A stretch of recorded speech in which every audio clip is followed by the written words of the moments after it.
നിമിഷപ്രിയയുടെ വധശിക്ഷ കുറച്ച് ദിവസത്തേന് മാറ്റിവെക്കാൻ പറ്റിയെങ്കിലും അതുകൊണ്ട് വലിയ കാര്യമുണ്ടോ എന്നറിയാൻ ഇതുവരെ പറ്റിയിട്ടില്ല. കാരണം എന്ന് പറഞ്ഞു കഴിഞ്ഞാൽ എമാനിലുള്ള തലാലിൻ്റെ കുടുംബം ഉണ്ടെങ്കിൽ ഉറപ്പിച്ച് പറയുകയാണ്, ഞങ്ങൾ ഈ ഒരു നിമിഷപ്രിയയോട് ക്ഷമിക്കാൻ റെഡിയല്ല എന്നുള്ളൊരു കാര്യം. അതുപോലെ തന്നെ ഇനി ഒരു ഒത്തുതീർപ്പിനോ ഒന്നും തന്നെ ഞങ്ങൾക്ക് താല്പര്യമില്ല.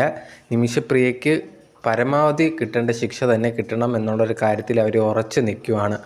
ഇതിനു മുമ്പ് ചർച്ചയൊക്കെ ചെയ്ത് ഒരുവിധം എല്ലാം സോൾവായി എന്നുള്ളൊരു കാര്യം ഏകദേശം നമുക്ക് മനസ്സിലായതാണ്. അത് മെയിനായിട്ട് കാന്തപുരം ഉസ്താദിൻ്റെ ആ ഒരു ഇടപെടൽ കൊണ്ടാണ് എല്ലാം പെട്ടെന്ന് നടന്നതും അതുപോലെ തന്നെ 16-ാം തീയതി തീരുമാനിച്ച ആ ഒരു വധശിക്ഷയുണ്ടെങ്കിൽ മാറ്റിവെക്കാൻ സഹായകമായതും.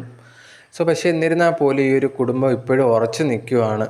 ഇനി ഒരു മാറ്റവും ഇല്ല, ആ ഒരു ശിക്ഷ കറക്റ്റായിട്ട് തന്നെ കിട്ടണം എന്നുള്ളൊരു കാര്യത്തിൽ.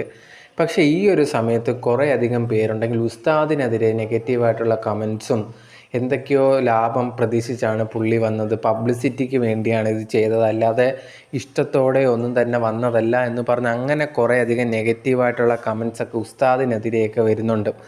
എനിക്ക് പറയാനുള്ളൊരു കാര്യമെന്ന് പറഞ്ഞു കഴിഞ്ഞാൽ, ഒരു വ്യക്തി സഹായിക്കണം എന്ന് പറഞ്ഞ് മുമ്പോട്ട് വരുമ്പോൾ അതും മറ്റൊരു ജീവനാണ് രക്ഷിക്കാൻ വന്നത്. ഈ ഒരു സമയത്ത് ഇങ്ങനത്തുള്ള കാര്യങ്ങൾ ഇങ്ങനെ പറയാൻ നാണമില്ലേ എന്നുള്ളൊരു കാര്യമാണ്. ഒരാൾ ഹെൽപ്പ് ചെയ്യാൻ വരുമ്പോഴത്തേന് അതിൽ പോലും രാഷ്ട്രീയവും അതുപോലെ തന്നെ സ്വന്തം മതത്തിൻ്റെ കാര്യങ്ങൾ ഇങ്ങനെയൊക്കെ സംസാരിക്കുന്നത് ഒരിക്കലും ശരിയായിട്ടുള്ളൊരു കാര്യമല്ല. അദ്ദേഹത്തിനെ കൊണ്ട് പറ്റുന്ന കാര്യങ്ങൾ ചെയ്തു, അത് വളരെ ഒരു ഹെൽപ്പായിട്ടുണ്ട്. കാരണം ഇല്ലെങ്കിൽ 16-ാം തീയതി ആയിരുന്നു ആ ഒരു ശിക്ഷ വിധിച്ചിട്ടുണ്ടായിരുന്നത്. അത് മാറ്റിവെക്കാൻ പറ്റുമോ എന്ന് തന്നെ ഡൗട്ടായിരുന്നു, അദ്ദേഹം ഇടപെട്ടില്ല എന്നുണ്ടെങ്കിൽ. അതുകൊണ്ട് ഇങ്ങനത്തുള്ള കാര്യങ്ങളും കമൻറ്റ് ബോക്സിലും അതുപോലെ തന്നെ നെഗറ്റീവായിട്ടുള്ള കാര്യങ്ങളൊക്കെ പ്രചരിപ്പിക്കുന്നത് നിർത്തുക എന്നുള്ളതാണ് എനിക്ക് പേഴ്സണലി പറയാനുള്ളത്.